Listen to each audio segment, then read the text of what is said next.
People don't think that they're in a power struggle until they're actually in one. And then they don't know what to do to get out of it. And this is the thing.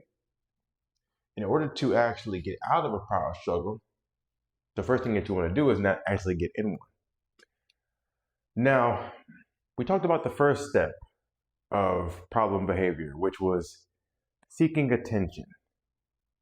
The second step, however, once that first step is not satisfied, becomes a power struggle.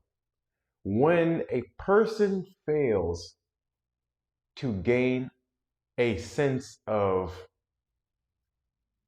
value from attention, what they do, they shift to gaining a sense of significance through control, resistance, or dominance. What does that mean? That means when you were a child and your mother or father said, go to your room, and you was like, nah, and you're trying to, flex your muscles on, and you were just in such a defiant way of being. Everything that they told you to do, you said no to it. Everything that they, told you to go clean this or do the chores or whatever, you resisted because you wanted to feel a sense of significance based upon having an element of control. And that's where it comes to a power struggle. Most children do it all the time. You'll see somebody say, it's time for bed. They'll start crying, throwing all kind of fit, and doing all types of things.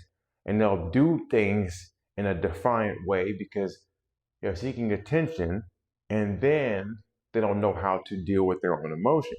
So then, like I told you, an adult feels that they can't gain value by being themselves. It begins as a child that feels that they can't gain value by being themselves. Because when they're themselves, they're told not to be themselves.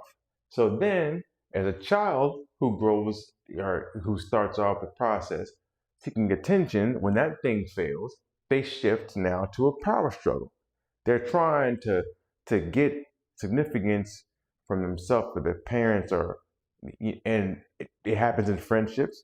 It happens in romantic relationships all the time because you'll see that. I'll talk more about that in just a moment after I talk about the effect.